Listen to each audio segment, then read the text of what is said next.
এই পৃথিবীর মানুষের সুখ শান্তি উভয় জগতে, দুনিয়া এবং আখিরাতে, দো জাহানে মানুষের যে শান্তি সুখ সমৃদ্ধি যেই জিনিসটার মাঝে নিহিত আছে, যে জিনিসটার মধ্যে পাওয়া যায় সুখ শান্তি, সেটা হচ্ছে আল্লাহ তাআলার জিকির, তাআল্লুক মা আল্লাহ, আল্লাহ তাআলার সাথে সম্পর্ক।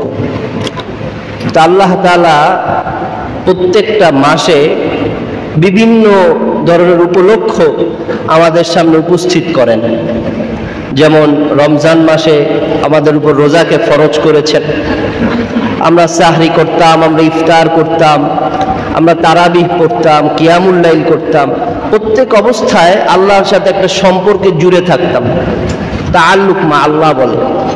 আবার এখন শুরু হলো শাওয়াল মাস, হজের মাস, শাওয়াল, যুলকাদা, জিলহজ, হজের মাস। এই সময়টা আসলে মুমিনের সাধারণত সেই হজের কথা মনে পড়ে, সেই কাবার কথা মনে পড়ে, সেই দিকে মন টেনে নেয়, ওই আল্লাহর কথা মনে আসে। শাওয়াল মাস, জিলহজ মাস শেষ হলে আসে মুহররম মাস, আল্লাহ তাআলা আশুরার কথা স্মরণ করে দেয়। সফর মাস, রাসূল করিম সাল্লাল্লাহু আলাইহি ওয়াসাল্লামের বিদায় মাস। তো প্রত্যেকটা মাসের সাথেই আল্লাহ তাআলা একটা না একটা উপলক্ষ পাঠান যে বান্দা যেন আমার সাথে জুড়ে থাকে, আমার থেকে যেন দূরে সরে না যায়। আল্লাহ তাআলা সূরা আহজাব উল্লেখ করছেন, ইয়া আইয়ুহাল্লাযীনা আমানু যকুরুল্লাহা যিকরান কাসীরা ওয়াসাব্বিহুহু বুকরাতাও ওয়া আসীলা। হে আমার মুমিন বান্দারা, উযকুরুল্লাহা, তোমরা আল্লাহ তাআলার জিকির করো। কিরকম জিকির? যিকরান কাসীরা, আল্লাহ তাআলাকে সদা সর্বদা তোমরা স্মরণ করো। এই কারণেই আমরা দেখতে পাই রাসূল করিম সাল্লাল্লাহু আলাইহি ওয়াসাল্লাম, একটা মুমিন বান্দা সে ঘুম থেকে উঠে আবার ঘুমে যাওয়া পর্যন্ত যতগুলো কাজ সে করে, প্রত্যেকটা কাজের আগে একটা মাসনুন দোয়া আছে।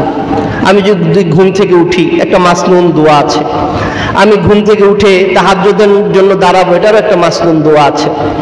তারপর আমি যখন ঘর থেকে বের হব মসজিদের উদ্দেশ্যে, এটারও একটা মাসনুন দোয়া আছে। মসজিদে ঢোকার সময় একটা রাসূল করিম সাল্লাল্লাহু আলাইহি ওয়াসাল্লামের পক্ষ থেকে দোয়া আছে। আবার মসজিদ থেকে বের হয়ে ঘরে আসব, এসে সকালের নাস্তা করব, দোয়া আছে। আমি সব প্রস্তুতি নিয়ে আমি ব্যবসার উদ্দেশ্যে হোক বা চাকরির উদ্দেশ্যে ঘর থেকে বের হব, দোয়া আছে, আছে না? যে আল্লাহুম্মা, এটাকে কি বলে, বিসমিল্লাহি তাওয়াক্কালতু আলাল্লাহ। আরো অনেক বড় দোয়া আছে যে আল্লাহ, আমি আপনার কাছে এমন কিছুর আশ্রয় চাই আমি যেন পথে না হারাই, আমার উপর যেন কোনো বিপদ না আসে। বিরাট একটা দোয়া আছে। তো আপনি যদি প্রত্যেকটা কাজ করেন, রাসূল করিম সাল্লাল্লাহু আলাইহি ওয়াসাল্লামের এই মাসনুন দোয়াগুলো আছে। এটা কি শিখায়? এটা শিখায় যে তোমার জীবনের প্রত্যেকটা সময়, প্রত্যেকটা মুহূর্ত তুমি আল্লাহ তাআলার সাথে নিজেকে জুড়ে রাখো। তোমার শান্তি, তোমার সমৃদ্ধি উভয় জাহানে যদি তুমি পেতে চাও, তোমার এই আল্লাহ তাআলার স্মরণ, আল্লাহ তাআলার জিকিরের মধ্যেই তোমার শান্তি। আলা বিযিকরিল্লাহি তাতমাইন্নুল কুলুব। শুনে রাখো, আল্লাহ তাআলার জিকিরের মধ্যেই তোমার অন্তরের প্রশান্তি। এই কারণে সব সময় তাসবিহ তাহলিল পড়া, জিকির আজকার করা। রাসূল করিম সাল্লাল্লাহু আলাইহি ওয়াসাল্লাম বলছেন, লা ইয়াজালু লিসানুকা রাতাবাম মিন যিকরিল্লাহ। তোমার জিহ্বা, তোমার এই মুখটা যেন সদা সর্বদা আল্লাহ তাআলার জিকিরে ব্যস্ত থাকে, তরতাজা থাকে। কখনো যেন তোমার জিহ্বা, তোমার জবান আল্লাহ তাআলার জিকির থেকে গাফিল না হয়ে যায়। রাসূল করিম সাল্লাল্লাহু আলাইহি ওয়াসাল্লাম আমাদেরকে এই কথা বলছেন। এখন আমাদের কথা হচ্ছে, তাহলে আমরা কি এই দুনিয়ার ব্যবসা কর্ম, কাজকর্ম কি আমরা করব না? হ্যাঁ, আমরা করব।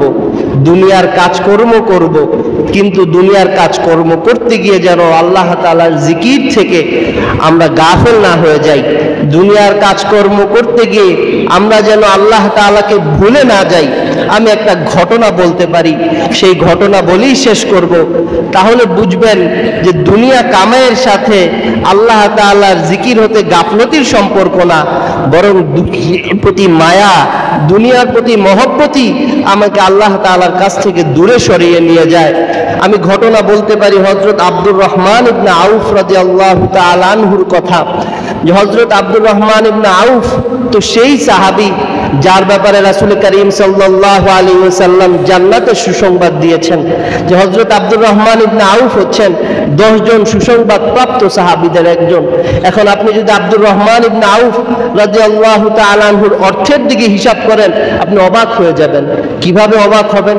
তিনি যখন মারাজে মাউতে, তিনি যখন মৃত্যু সজ্জায়, তখন তিনি ওসিয়ত করে গিয়েছেন। আমরা যারা একটু বড় আছি বা ফিকহে ইসলামী আইন কানুন পড়েছি, আমরা জানি যে ওসিয়ত করা যায় সম্পত্তির 1/3। আমার সম্পত্তি আছে 3 টাকা, আমি ওসিয়ত করতে পারবো 1 টাকায়। আমি যখন মারা যাব এর আগে আমি 2 টাকায় ওসিয়ত করতে পারবো না। তো আব্দুর রহমান ইবনে আউফ ওসিয়ত করলেন যে যারা বদরি সাহাবী অর্থাৎ রাসূল করিম সাল্লাল্লাহু আলাইহি ওয়াসাল্লামের সাথে বদরের যুদ্ধে শরীক হয়েছেন, তাদের জন্য তিনি 400 দিনারের ওসিয়ত করলেন। আর আপনারা জেনে রাখবেন, মাত্র 20 দিনারই যাকাত ওয়াজিব হয়, 20 দিনার। সেখানে তিনি প্রত্যেকটা বদরি সাহাবীদের জন্য 400 দিনারের ওসিয়ত করেছেন। তখনকার আব্দুর রহমান ইবনে আউফ যখন মারা গিয়েছেন রাদিয়াল্লাহু আনহু 31 হিজরিতে, তখন তার সেই সময় বদরি সাহাবী বেঁচে ছিল 100 জন। তাহলে 100 জন বদরি সাহাবীর জন্য যদি 400 দিনার করে তিনি ওসিয়ত করেন, তাহলে তিনি মোট 40,000 দিনারের ওসিয়ত করেছেন। এটা গেল একটা ওসিয়ত। তারপর তিনি 100টা ওট আল্লাহর রাস্তায় দান করেছেন, ওসিয়ত।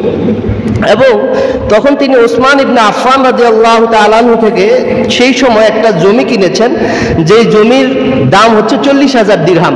এবং এই দিরহামটা তিনি বনু জাহরা এই গোত্রের দরিদ্রদের মাঝে বন্টন করেছেন এবং উম্মাহাতুল মুমিনিনদের মাঝে তিনি এটা দান করেছেন, হাদিয়া দিয়েছেন, হিবা করেছেন।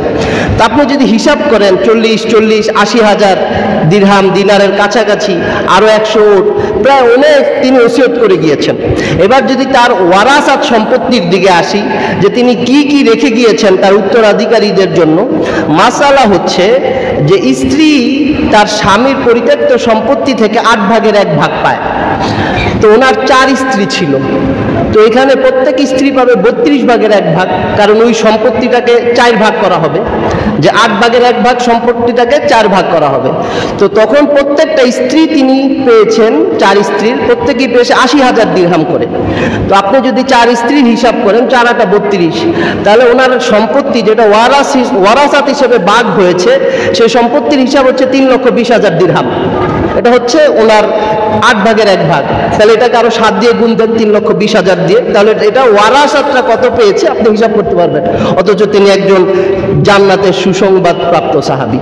তাহলে দুনিয়া কামাই করা এটা ইসলামের সাংঘর্ষিক বিষয় না, বরং লা তুলহিকুম তিজারাতুন ওয়ালা বাইউন আন যিকরিল্লাহ, কোনো ব্যবসাপাতি দুনিয়া কামাই যেন তোমাকে আল্লাহ তাআলার জিকির থেকে তোমাকে দূরে না নিয়ে যায়, এটাই হচ্ছে ইসলামের মূল কথা। এখানে আসেন আপনারা সকলে এই চিন্তাটা মাথায় নিয়ে যাবেন, যে সদা সর্বদা আল্লাহ তাআলার জিকিরে থাকবো, আল্লাহ তাআলার ফিকিরে থাকবো, আল্লাহ তাআলার রাস্তায় দান করব যদি আমার সেই দানের সদকা থাকে। দেখেন আব্দুর রহমান ইবনে আউফ রাদিয়াল্লাহু তাআলা আনহুর জীবনী দেখেন, তিনি কি পরিমাণ দান সম্পদ তিনি দান করে গিয়েছেন। রাসূল করিম সাল্লাল্লাহু আলাইহি ওয়াসাল্লাম যখন যুদ্ধের জন্য যিনি দান তলব করতেন, তিনি যে কত পরিমাণ দান করতেন এটা আরেক হিসাব। আমি একটা হিসাব দেখালাম যে আব্দুর রহমান ইবনে আউফ সেই 10 জন সাহাবীর একজন, তিনি এই পরিমাণ সম্পত্তি রেখে গিয়েছেন, তারপর আল্লাহ তাআলা তাকে 10 জন সেই সুসংবাদ প্রাপ্ত সাহাবীদের অন্তর্ভুক্ত করেছেন। এই কারণে আসুন এই দরবারে এসেছি, সদা সর্বদা আল্লাহ তাআলার জিকিরে থাকি, আল্লাহ তাআলার সাথে নিজেকে জুড়ে রাখি। এটার মধ্যেই আমার দোজাহানের মুক্তি, এটার মধ্যেই আমার দোজাহানের কামিয়াবি। আল্লাহ তাআলা আমাদের সকলকে আল্লাহ